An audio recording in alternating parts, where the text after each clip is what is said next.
Okay, today is Sunday, November 13th, 2020, and so one of the things the main thing we've actually been trying to do is justify adding a stage to Piaget's sequence of stages. For thousands of years, human development has involved a progression. Human cognitive development has involved a progression through stages that are qualitatively distinct stages, and the sequence has culminated in the formal operation stage. We are proposing that within the last few hundred years, a new stage has emerged, which you can call MetaSystem stage, although I go back and forth between that and the structure stage. And I look to Piaget's own work to justify adding this. In particular, Jean Piaget has a book he calls Structuralism, which in the introduction he says is a movement. Doesn't say it's a stage. It began with the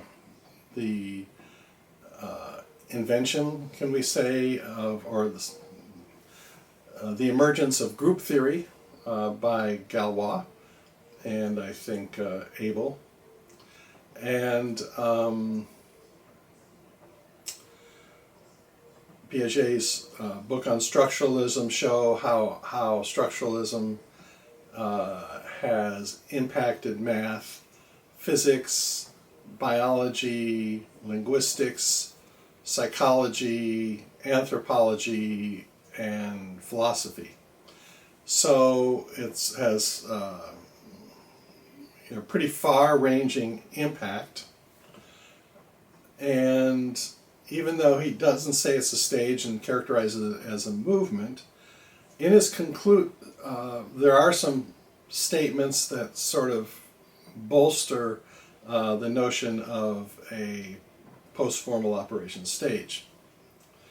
I'm going to go back first to the Inhelder and Piaget book called The Growth of Logical Thinking from Childhood to Adolescence. And that is the main book that sort of defines what he means by formal operations and studies its emergence, particularly the transition between the previous stage of concrete operations and then how you get to and what are the sub-steps in achieving formal operations. One of the statements he makes in the conclusion is that formal operations is essentially hypothetical deductive. Okay, so just hold that. And then in the conclusion of in the book Structuralism, he says that structuralism is essentially a method that in comparison with the hypothetical deductive method is of comparatively recent origin. So a couple of things there, that structuralism is a method in the same class of things that hypothetical deductive method is, and the hypothetical deductive method is closely tied in with formal operations. I think that supports the idea of tying in a subsequent stage with the more recently developed structuralist method. So he goes on to say, structures are not observable as such, being located at levels which can be reached only by abstracting forms of forms or systems of the nth degree. That is, detection of structures calls for a special effort of reflective abstraction. And then in Piaget's book, Studies in Reflective Abstraction, he says, one of the final forms that reflecting abstraction attains these days is nothing less than formalization itself. This is the limiting case in which form comes to be liberated from content with continual expansion of frontiers. What struck me about this quote is the use of these days. So it's fairly recent. The book was probably published early 1970s, and so we're not going very far back in history to this development that relates to reflecting abstraction.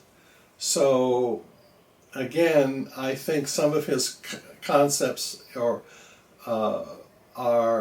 seem to be tied with the emergence of a new stage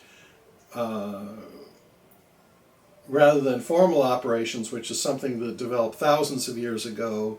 It seems closely tied in to, well, that is what structuralism does, right? It takes a system, it separates the form or the structure from the contents and studies the structure.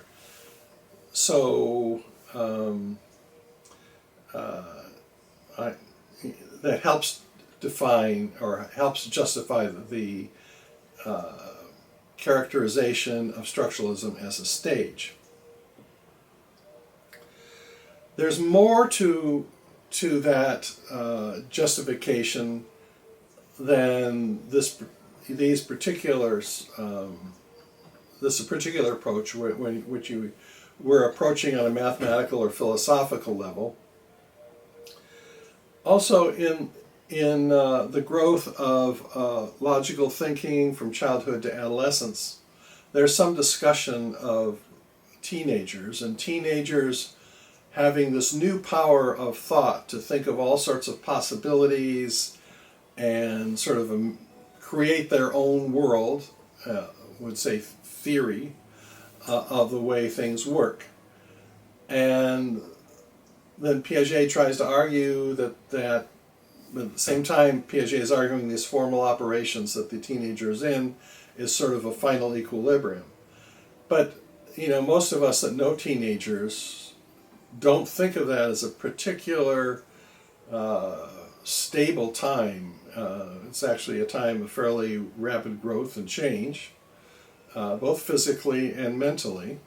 So I sort of question the tie between what an adolescent thinks and these theories and systems that they develop and the notion of this being a very stable equilibrium. We often find that teenagers and youth find themselves at odds with society and odds with other people, and so what I suggest that if there was the next stage, which would be the structuralist or structure or MetaSystems, comes with the realization that theories are separate from reality, and that's why we call them models rather than theories, just to make that clear.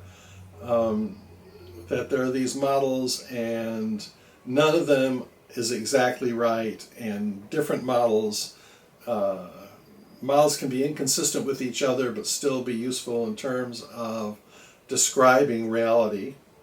And so I think that makes it a little easier for people to merge with society as a whole and other people when they have a more humble view of what their own worldview is.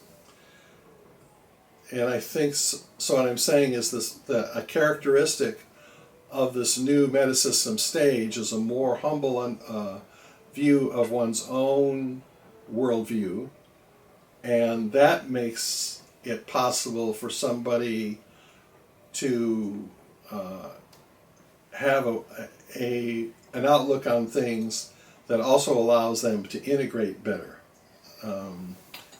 than the formal operations, which I see as something where you have your theory and you think that's reality, and so that people who have other theories are either wrong or evil or something. So I think in practice what's happened in the past is people sort of just acquire wisdom. They just say, oh, well, I used to think this was true, but I found if I talk too much about that or act upon this, I can't keep a job, or people don't like me.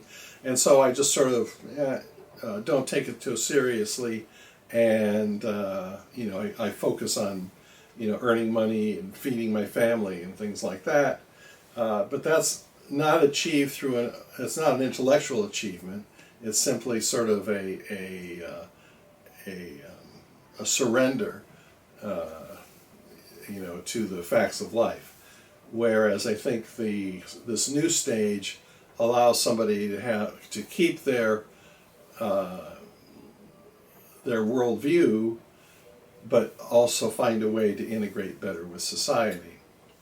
So I think it's arguable that another characteristic of the new stage is a stronger or more far-reaching equilibrium than can be achieved at formal operations. And one of Piaget's progressions from stage to stage is increasingly better equilibriums that can be achieved. And I think this the new stage achieves a new equilibrium which is more far-reaching than any of the previous ones. Okay, so that's it for now. Thanks a lot.